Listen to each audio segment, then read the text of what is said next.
Baik, untuk langkah selanjutnya kita akan melakukan pemeriksaan trouble pada engine untuk memastikan keadaan engine berfungsi dengan baik atau malah terdapat malfungsi pada engine. Baik, langsung saja kita cek dengan cara menghidupkan kendaraan.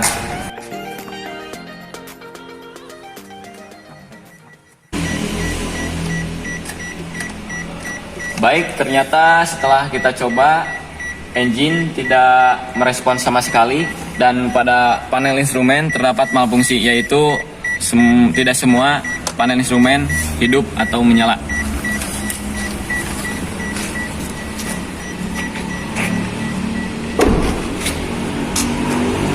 Langsung saja kita membuka repair manual dan melakukan pemeriksaan berdasarkan repair manual. Baik, langsung saja kita membuka RM Calya. Open with Internet Explorer. Langsung kita klik Service Information.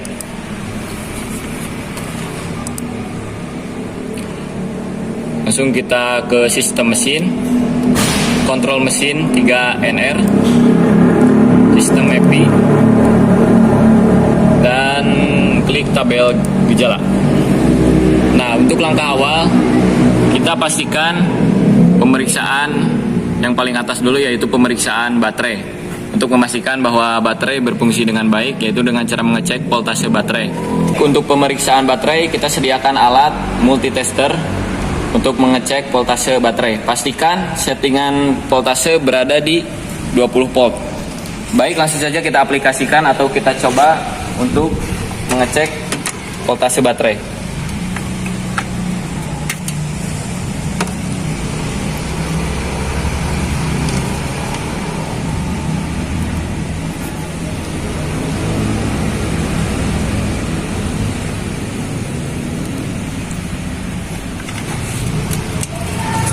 Ternyata hasil yang didapat yaitu baterai masih dalam kondisi baik atau masih bisa digunakan. Pemeriksaan baterai telah kita lakukan dan baterai masih dalam kondisi baik dan masih bisa digunakan atau masih layak.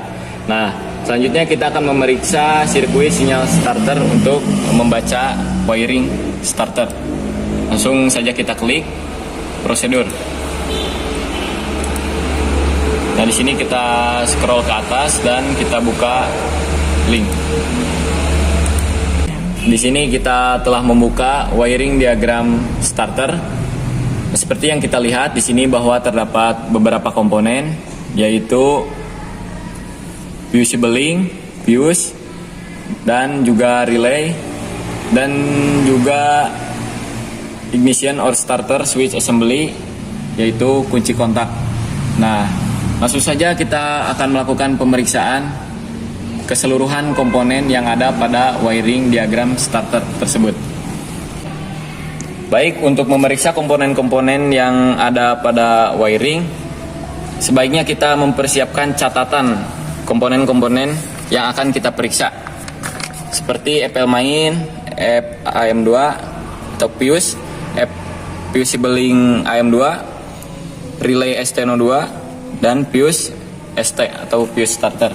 Langsung saja kita buka box screen atau box fuse. Untuk melakukan pemeriksaan atau kita membaca posisi fuse atau relay ataupun komponen yang lainnya, kita membaca pada tutup box fuse atau screen. Langsung saja kita baca apakah komponen yang sudah kita catat tadi terdapat pada box screen. Ternyata setelah kita cek di sini relay ST02, nah pada posisi ini tidak ada. Nah, langsung saja kita akan coba pasang. Baik, kita pasang relay ST02 yang tidak terdapat pada screen box sesuai dengan spesifikasi.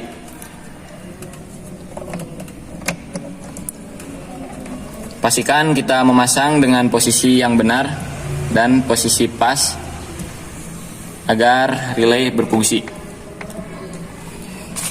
Nah, sedangkan untuk komponen-komponen lainnya seperti fuse dan fusible link yang lain, nah di sini tidak terdapat. Maka kita akan mencari komponen-komponen yang lainnya di box screen bagian kabin. Untuk pengecekan kita buka terlebih dahulu laci kabin.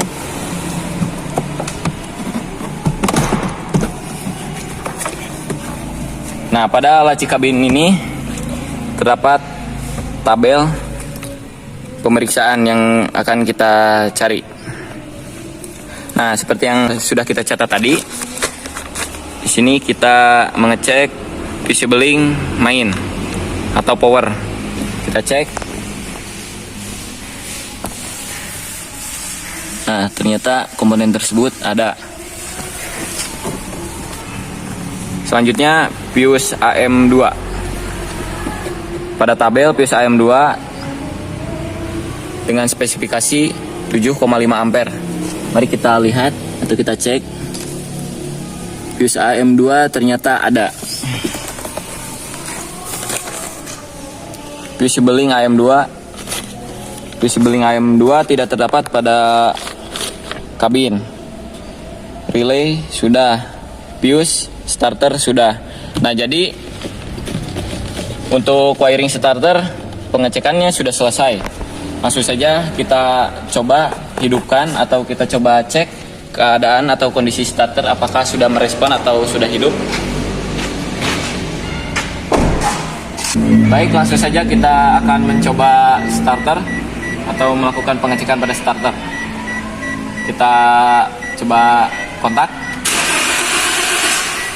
Ternyata starter sudah merespon atau sudah hidup. Namun di sini kondisi mesin masih mengalami trouble atau malfungsi. Langsung saja kita buka repair manual kembali untuk melakukan pengecekan selanjutnya atau pemeriksaan selanjutnya sesuai repair manual. Karena di sini engine mengalami malfungsi atau engine tidak terdapat pembakalan awal atau tidak hidup, maka tahap atau langkah proses selanjutnya yaitu kita memeriksa sirkuit ICM power source atau sirkuit engine control module. Langsung saja kita buka linknya, lalu kita klik prosedur. Nah, di bagian atas kita scroll. Nah, ini adalah gambar wiring diagram sirkuit ICM. Di sini seperti biasa terdapat komponen-komponen seperti fusible link main, fuse EP, fuse IG main, fuse AM1 dan kunci kontak, lalu ECU, fuse ECU, IG2 dan komponen-komponen lainnya. Langsung saja sebelum kita periksa, sebaiknya kita catat terlebih dahulu komponen-komponen yang akan kita cek. Baik, komponen-komponen yang ada di wiring diagram sudah kita catat. Langsung saja kita cek komponen-komponen tersebut di fuse box atau fuse block bagian kabin. Baik, sesuai catatan kita cek komponen-komponen yang ada pada fuse box terlebih dahulu. Di sini fusible link main terdapat pada bagian blok kabin. Nanti sudah kita cek pas sirkuit starter. Nah, di sini fusible link EP. Kita coba lihat pada tabel pada bagian tutup box screen kembali. Di sini fuse EP ada pada bagian box screen dengan spesifikasi 15 ampere. Kita coba cek. Ternyata fuse EP tidak terdapat pada box fuse. Nanti akan kita pasang. Nah, di sini juga terdapat fuse IG main. Kita coba cek pada tabel. Fuse IG main dengan spesifikasi 25 ampere. Kita coba cek. Ternyata fuse IG main ada dengan spesifikasi sesuai dengan yang ada pada tabel. Berarti di sini fuse yang tidak terdapat hanyalah fuse EPI dengan spesifikasi 15 ampere. Nanti akan kita pasang. Ini fuse EPI dengan spesifikasi 15 ampere berwarna biru ya. Langsung saja kita pasang.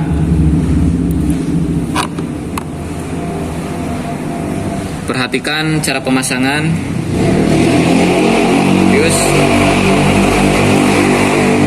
supaya fuse benar-benar berfungsi dengan cara ditekan sampai benar-benar masuk. Baik, untuk memeriksa komponen yang telah kita pasang itu berfungsi, di sini kita menggunakan alat tes PNDC yang dimana kita akan mengecek pada komponen yang telah kita pasang ini seperti fuse, bahwa pada komponen yang telah kita pasang terdapat arus atau terdapat kontinuitas, yang artinya jika terdapat arus atau kontinuitas di sini komponen yang telah kita pasang itu berfungsi dengan baik. Saja kita pasang pada ujung atau pada ground body ini, pada bagian ground, dan yang ini kita coba cek pada bagian kepala fuse apakah terdapat arus. Sini pada titik pertama berfungsi atau terdapat arus. Yang pada titik kedua kita coba cek juga. Nah, di sini artinya komponen yang telah kita pasang itu berfungsi dengan baik atau berfungsi normal. Langsung saja kita cek komponen-komponen yang lainnya pada bagian fuse blok kabin.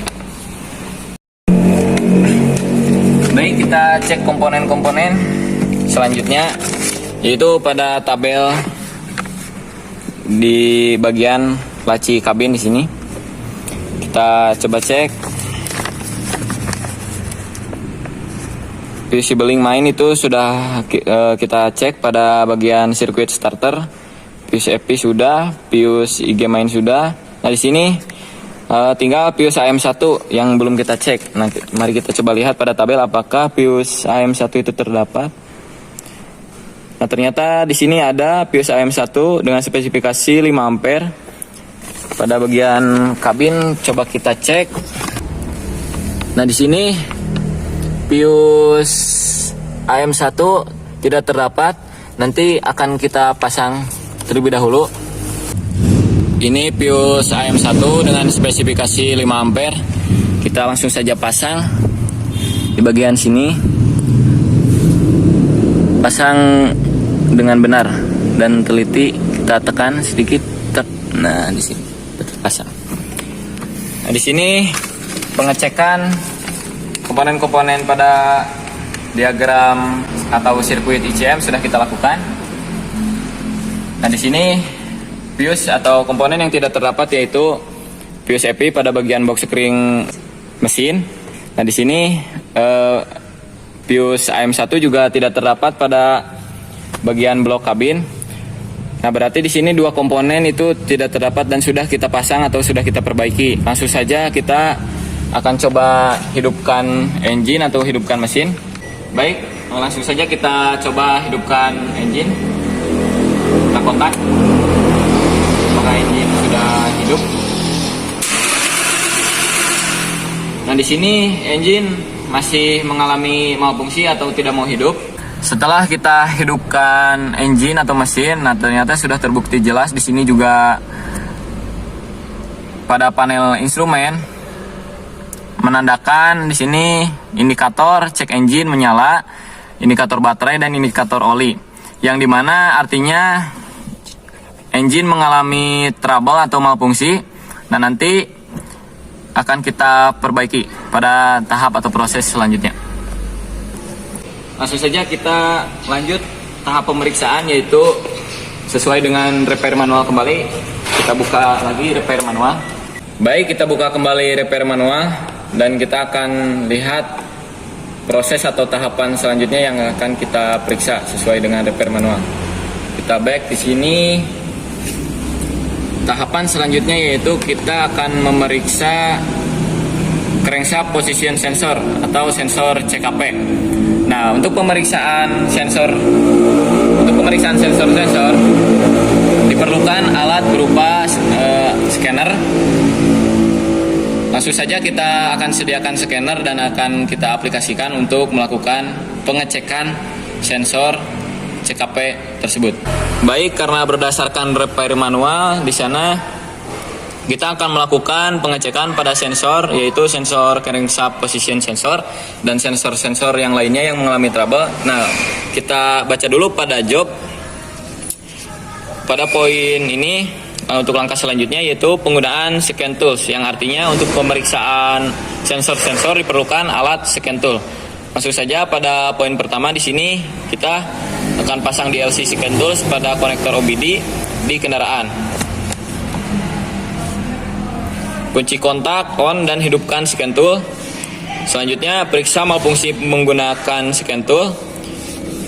Lanjut cari posisi sensor yang mengalami trouble berdasarkan scan tool. Pasang atau perbaiki sensor. Dan yang terakhir untuk tahapan deteksi analisis yaitu lakukan reset atau erase untuk menghilangkan file save. Kita buka. Nah, di sini ini adalah box. Nah, dan isinya alat berupa scanner atau yang biasa kita sebut juga sebagai scan tool. Nah, ini alatnya.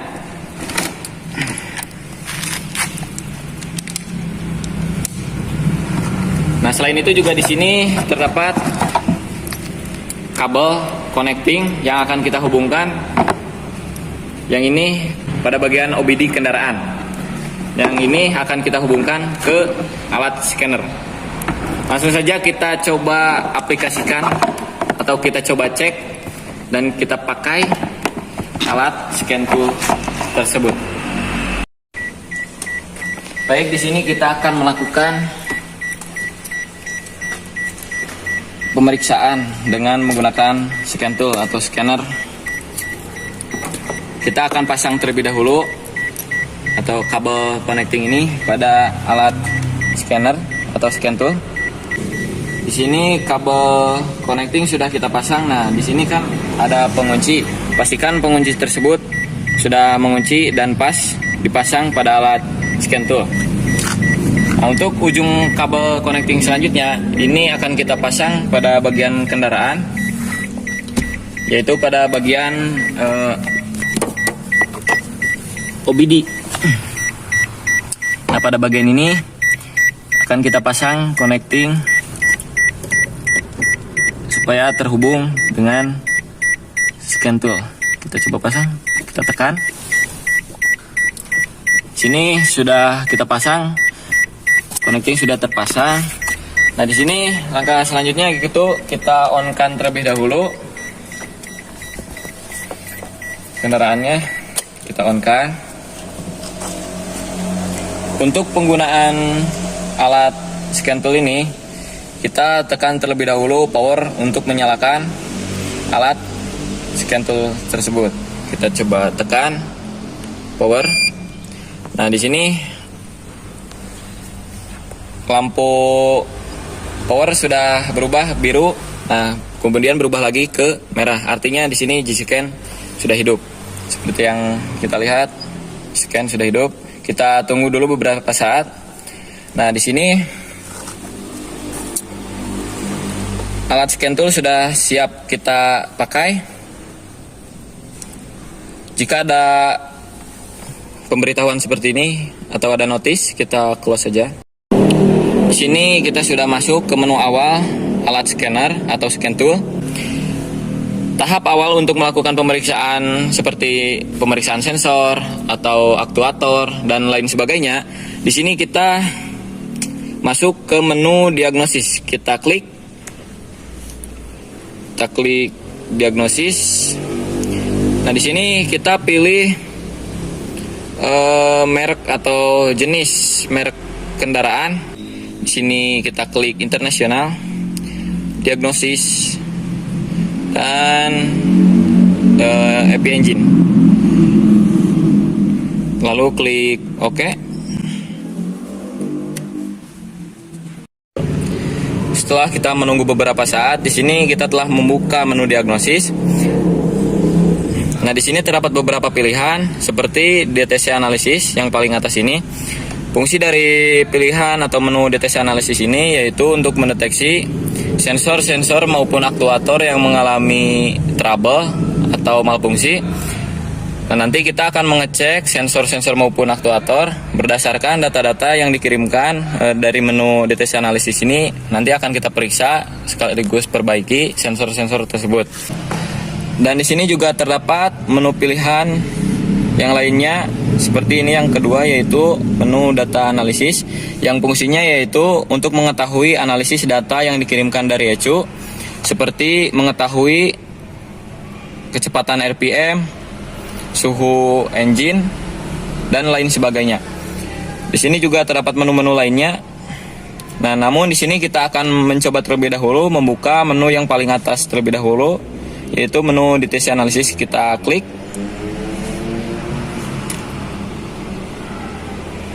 Nah, pada menu deteksi analisis ini kita akan mengetahui dan kita akan bisa membaca sensor maupun aktuator yang mengalami trouble. Nah, nanti akan kita cek sensor-sensor yang terbaca di sini dan kita akan periksa atau kita perbaiki. Seperti di sini ada sensor throttle position sensor atau yang sering kita singkat sensor TPS. Di sini sensor tersebut mengalami malfungsi atau mengalami masalah. Nah, nanti di sini kita akan cek sensor tersebut. Dan di sini juga terdapat sensor in-cam angle sensor atau yang sering kita sebut sebagai sensor camshaft position. Yang bagian intake di sini karena tulisannya in. Nah, di sini sedangkan yang satunya di sini tulisannya X cam angle sensor atau exhaust camshaft position. Nah, di sini juga sensor tersebut mengalami trouble. Nah, nanti kita akan cek juga. Nah, di sini terdapat nama yang sama yaitu throttle position sensor atau sensor TPS, namun yang kita cek hanya satu. Nah, di sini juga terdapat sensor-sensor dengan status history, yang artinya di sini sensor tersebut yang sensor dengan status history atau sensor yang sudah dialami pada kendaraan tersebut dan sudah pernah dicek. Langsung saja kita akan mengecek sensor yang belum kita cek di sini yang statusnya belum history. Kita abaikan saja sensor-sensor history ini karena sensor tersebut hanyalah sensor history atau sensor riwayat. Langsung saja kita cek sensor-sensor yang mengalami trouble atau malfungsi. Langsung saja kita cek pada bagian kap mesin. Nah, di sini usahakan untuk pengecekan sensor atau untuk memperbaiki sensor, usahakan kita sudah mengetahui nama-nama sensor atau posisi-posisi sensor yang akan kita cek atau kita periksa ataupun kita perbaiki. Nah, seperti yang di sini yang mengalami trouble sesuai scan tool. Di sini sensor CMP atau sensor camshaft position ini yang sepasang dua. Ini camshaft bagian intake, sedangkan yang ini exhaust. Nah, di sini juga terdapat sensor TPS. Nah, di sini sensor TPS tidak terpasang, sama juga halnya dengan kedua sensor camshaft position. Keduanya tidak terpasang.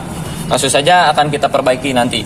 Nah, di sini saya akan menjelaskan sedikit mengenai fungsi dari sensor-sensor yang mengalami trouble. Dan sini sensor yang mengalami trouble yaitu sensor TPS atau sensor throttle position. Di sini fungsi dari throttle position yaitu untuk mengetahui derajat bukaan kips pada throttle.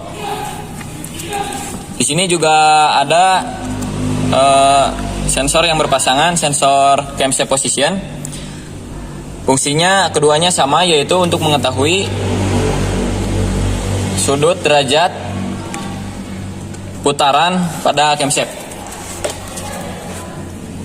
Langsung saja kita perbaiki ketiga sensor yang mengalami trouble. Nah, sini kita akan perbaiki sensor TPS terlebih dahulu. Nah, di sini sensor TPS tidak terpasang dengan benar. Langsung saja kita pasang. Kita tekan sampai berbunyi klik.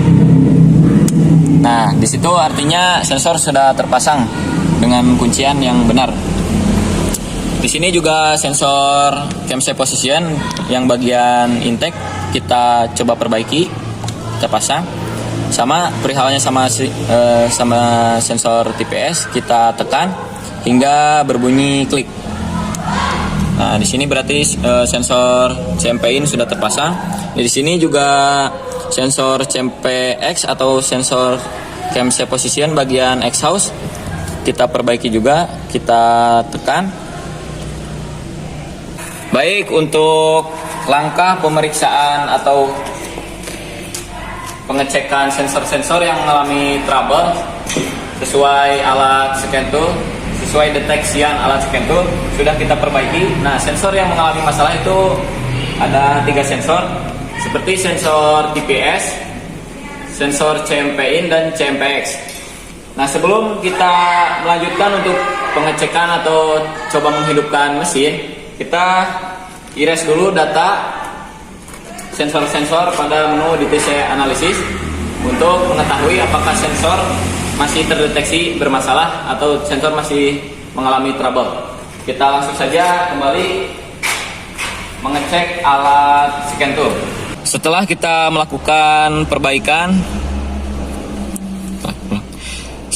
melakukan pengecekan dan perbaikan pada sensor-sensor yang mengalami trouble, nah di sini kita cek lagi pada alat scan tool. Nah, di sini kita akan langsung saja membuka menu pilihan erase atau mengclear data-data, semua data di sini, semua data sensor maupun aktuator yang mengalami trouble. Karena di sini untuk pengecekan sudah kita lakukan. Fungsi dari pilihan menu erase atau pengekliran yaitu untuk menghapus data-data sensor ataupun aktuator yang mengalami trouble. Nah, sekaligus di sini fungsi dari erase yaitu untuk mengreset data-data trouble yang dialami atau yang dibaca oleh ECU. Langsung saja kita coba erase. Kita klik OK. Nah, di sini kita telah mengetahui bahwa tidak ada lagi sensor yang mengalami trouble, tidak terdeteksi lagi sensor yang mengalami trouble.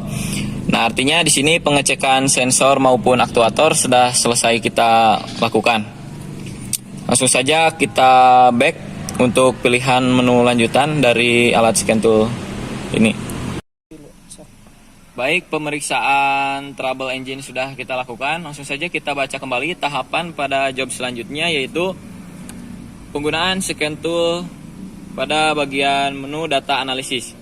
Di sini pada poin pertama, periksa putaran idle mesin atau engine revolution speed atau engine RPM.